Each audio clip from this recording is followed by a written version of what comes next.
안녕하세요. 스타일19 임광목 대표입니다. 5월 7일. 오늘 무슨 요일인가요? 하도 오랫동안 쉬는 날이 많으니까 요일도 헷갈립니다. 오늘 수요일이고요. 지금 시간은 오후 3시 43분. 거래소 기준으로요. 좀 전에 한 15분 정도 전에 장마감을 했고요. 오늘은 장마감 방송으로 인사를 드립니다. 작년 그부터 최근까지 뭐 항상 그 장마감 3시 30분에 장마감을 하고 나면 거의 뭐 그 장이 열리는 날에 그 루틴처럼 제가 장마감 시황을 주로 여러분들께 많이 해드렸는데요. 물론 이제 주말 스페셜 방송 말고요. 자, 근데 최근 한 달 정도 동안에는 제가 장마감의 시간보다는 개장 전에 많이 나타났던 거 여러분들이 기억하실 거예요. 혹시 그 이유 알고 계시나요? 이유가 분명히 있습니다. 뭐 어떤 이유가 분명히 있냐면은요, 여러분들 이제 아시겠지만, 제가 여러 차례 뭐 작년부터 계속 말씀드렸던 것처럼, 올해 3월 달부터 우리 한국이 넥스트라고 해서 대체거래소가 운영이 되고 있잖아요. 그러다 보니까 그 대체거래소가 우리 이제 그 거래소, 한국거래소 장마감 시간인 3시 30분 이후에도 8시까지 거래가 돼요. 거래가 되고 아침에도 8시, 아침 9시, 8시부터 그 이제 매매가 되니까 뭐 매매를 하고 안 하고를 떠나서 어쨌든 분석의 연장선상에서 그 시장을 안 지켜볼 수가 없어요. 거기 그 흘러가는 모습들도 지켜봐야 되고 어떻게 수급이 작용하고 있는지도 확인을 해야 되고 또 어떤 세력의 입장에서 이 두 개의 시장을 어떻게 연계해서 활용을 하는지 이런 것들을 다 모니터링하고 지켜보면서 분석을 하고 또 좀 분석 기법에도 활용을 해야 되기 때문에 그거를 안 지켜볼 수가 없으니까. 그런데 사람이 두 가지 일을 동시에 할 수가 없잖아요. 그러니까 지금 그 오후 뭐 3시 30분 이후부터 그 시간에 또 만약에 그 장마감 방송으로 유튜브를 하다 보면은 그거를 놓치게 되니까 그런 부분 때문에 사실은 장마감 방송을 자주 못 해드렸는데요. 오늘은 그 연휴가 길었고 또 연휴가 이제 그 연휴 동안에 이제 매매를 못 했잖아요. 우리가 시장이 쉬고 있었으니까. 그런데 이제 오늘 이제 그 연휴가 끝나고 나서 첫 매매일 이제 마감한 시간이기 때문에 그래도 오늘은 장마감 방송을 좀 해드려야 되겠다. 장마감 방송을 해드리는 것이 여러분들이 들으시는 분들에게 도움이 될 거다라고 생각을 해서 제가 이 시간에 지금 시작을 하고 있습니다. 자, 오늘 그 세 가지 키워드 가지고 시장을 한번 정리를 해드릴게요. 양매도라고 돼 있죠? 첫 번째 키워드 양매도. 여러분들 양매도 제가 가끔 그 전문 용어로서 쇼트 매도가 숏이니까 쇼트 그 스트레들 이런 얘기 그 정식적인 그 파생 시장의 그 금융 용어예요. 근데 여러분들 그 개념도 어렵겠지만 그 발음도 어렵고 또 사실 그 스펠링도 어렵기 때문에 그냥 제가 오늘은 그냥 한국말로 양매도 좀 촌스럽지만 양매도라고 그냥 그대로 써놨습니다.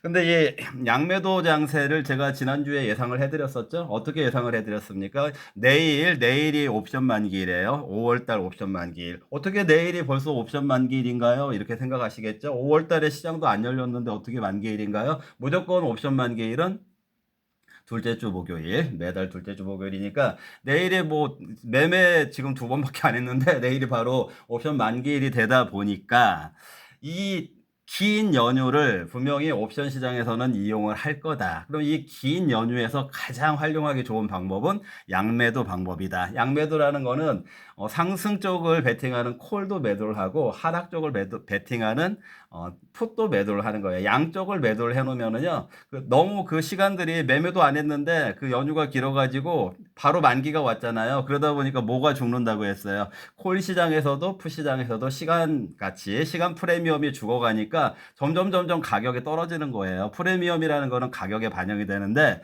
그 시간 프리미엄이 그 쉬는 날이 계속 이어지다 보니까 저절로 급감을 하는 거예요. 그러면 옵션 가격이 떨어지겠죠. 그러면은 매도를 쳐놓으면은 비교적 매도는 가격이 이후에 떨어졌으니까 떨어진 것보다는 높은 가격에서 매도를 했을 거 아니겠어요. 그러니까 가장 떨어진 상황 그 상태에서 상환을 하거나 아니면 내일 만기 지수에서 만기 그 지수를 가지고 정산을 하면 되니까 이렇게 양쪽을 매도를 쳐놓으면은 콜에서도 먹을 수 있고 풋에서도 먹을 수 있고 이런 구조가 가능한 게 양매도 시장. 그래서 이렇게 연휴가 길었기 때문에 이게 가능했는데 여러분들 아시다시피 어땠습니까? 지난주에도 좀 지지부진한 한국 증시 흐름이 거의 뭐 보합에서 크게 왔다 갔다 하지 않았잖아요. 오늘도 마찬가지. 이 정도의 흐름을 보면은요, 양매도를 하게 되면은 계속해서 시간 프리미엄이 죽어간다. 만약에 시간 프리미엄이 죽어가더라도 가격 프리미엄이 살아나려면은 막 뭐 지수가 2% 3% 이렇게 올라야 되는데 그렇게 올라가지 못하고 있죠. 지금 그냥 보합권 강보합, 약보합 여기서 이 정도 1% 이내에서 움직이게 되면은 양매도를 쳐놓으면은 결국에 풋에서도 그 매도에 의한 수익을 낼 수가 있고 콜에서도 매도를 통한 수익을 두 가지를 다 낼 수가 있다. 자, 그런데 여기서 문제는 그러면 개인들도 그렇게 하면 되잖아요. 자, 개인들 하면 되는데 이게 문제가 매도를 하려면은요, 그 파생 옵션 시장에서 매도를 하려면은 매수하고 다르게 증거금이 어마어마하게 많이 필요해요. 그러니까 증거금이 뭐 억대로 있다고 하더라도 얼마 매도를 할 수가 없어요. 그래서 사실은 개인들은 이 매도 시장에 뛰어들 수가 없다. 자, 그럼 자금력이 어마어마하게 많은 수천억 조 단위로 움직이는 어떤 세력들, 외국인들, 기관들만 이 양매도 장세에서 그냥 이런 것들이 사실은 좀 불공평한데 이론적으로는 이게 가능한 시장. 그런데 현실에서는 증거금이라고 하는 이런 그 개인들의 한계 때문에 굉장히 기울어진 운동장에서 이런 그 환경이 조성이 되어 있다. 그러니까 파생시장은 하지 말아라. 다만 이런 구조라는 거를 우리는 그 파생시장 안 하지만 일반 주식시장에서 이런 구조 연휴가 기니까 아마도 세력들이 이렇게 움직인다라면은 한 그 이번 옵션 만기일 5월달 옵션 만기일 한 10일 전부터는 아주 지지부진한 그런 흐름이 나오겠구나. 그 지지부진한 흐름이 설령 미국 증시가 강하게 간다고 하더라도 지난주에 잠깐 말씀드렸지만 미국 증시가 강해도 반영이 안 되잖아요. 그렇죠. 그리고 더군다나 미국이 우리 연휴 중에 지난주 금요일 날 많이 강했거든요. 그런데 만약에 우리가 월요일 날 장이 열렸다고 하면은 지난주 금요일 날 아주 많이 강했으니까 월요일 날 그게 반영이 됐겠죠. 자, 그런 세력들은 그거조차도 반영되지 못하게 하기 위해서 어떻게 했습니까? 한국은 월요일 날 쉬니까 미국 금요일 날은 강하게 올려버리자. 그렇게 하고 그 이후에 월요일 날, 화요일 날 다시 하락을 시켜 놓으니까 오늘 개장한 한국 입장에서는 플러스 마이너스가 거의 없죠. 그러다 미국이요 올랐던 거를 하락으로 다 토해냈으니까 제자리 그런 느낌이니까 한국은 역시 보합 장세. 이러다 보면 양매도 장세가 형성이 됐다 이렇게 정리가 될 수가 있겠습니다. 잘 활용하시면은요 그 옵션 시장에서 뭐 플레이어로 참여하라는 얘기가 아니고 다만 그 시장의 구조를 이해하면은 우리가 이 한국 시장에서 한국 주식들의 흐름을 분석하는데 상당히 큰 통찰을 제시한다. 활용할 수가 있는 부분이다라는 거 여러분들이 다시 한번 리마인드 하시길 바랍니다. 자, 환율 얘기 좀 하겠습니다. 환율 얘기는요. 제가 무슨 말씀을 좀 드리려고 하냐면 오늘 여기 두 번째 환율이요. 오늘 IMF에서 이제 뉴 노멀이라고 해서 뉴 노멀이 너무 많죠. 뉴 노멀이 너무 많죠. 노멀이라는 거는 정상적인 건데 지금 정치적인 거 보세요. 지금 예전에는 있을 수 없는 일들이 국회에서 벌어지고 있잖아요. 그게 정상이라고 하니까 그런 걸 뉴 노멀이라고 하는데 오늘 IMF에서 한국의 그 뉴 노멀 환율이 1,450원을 그냥 뭐 이제는 그 1,450원이 환율이 너무 높다 이렇게 생각할 게 아니라 그냥 정상 환율이다 이렇게 인식을 해야 된다라는 그런 그 어떤 보고서 발표, 어떤 코멘트가 있었는데 근데 사실 현실적으로는 어땠습니까? 오늘 갑자기 개장하자마자 환율이 1,380원대로 낮아졌죠. 그러니까 원화가 강하게 움직였고 그 다음에 이제 달러가 약세 현상이 벌어진 거예요. 1,380원이요. 아까 그 IMF는 1,450원을 뉴 노멀로 봐야 된다라고 했는데 1,380원대까지 하루에 그냥 그 발표 나오자마자 오히려 거꾸로 움직였다 그 얘기예요. 자, 시장에서는 이렇게 무슨 의도인지는 저도 알 수가 없죠. 그런데 굉장히 권위가 있는 중요한 IMF에서 그런 발표를 했으면 오늘 오히려 환율이 올라야 되는데 환율이 급락을 했다. 이런 게 가능하구나. 왜 가능했을까? 이런 것들은 경험치에 의해서 그걸 수렴해가는 방법밖에 없고요. 다만 제가 말씀드리고 싶은 거는 IMF가 그 뉴 노멀이라고 제시를 했지만 저는 여러분들께 말씀 계속 드렸었죠.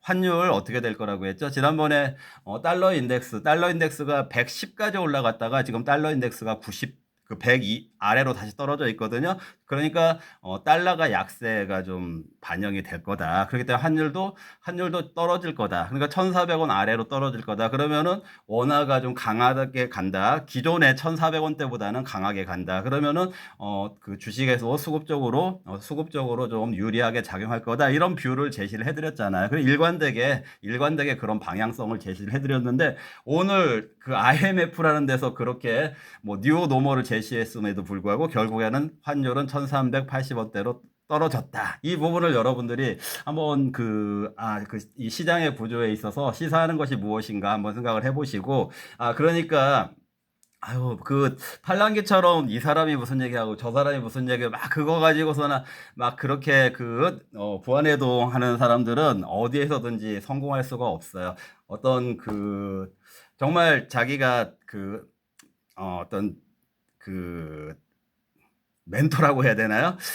정말 믿을 만한 그 멘토에 대한 확신이 있다라면은 그걸 잘 따라가셔야 되고 그것만 잘 추종을 해야 되고 그 중심을 가지고 살아야 된다. 이걸 다시 한번 강조를 드립니다. 환율 얘기했고요. 자, 차트 가지고 지금 현재 한국 증시 상황 어떤 건지 한번 종합적으로 한번 설명드리겠습니다. 차트 인사이트입니다.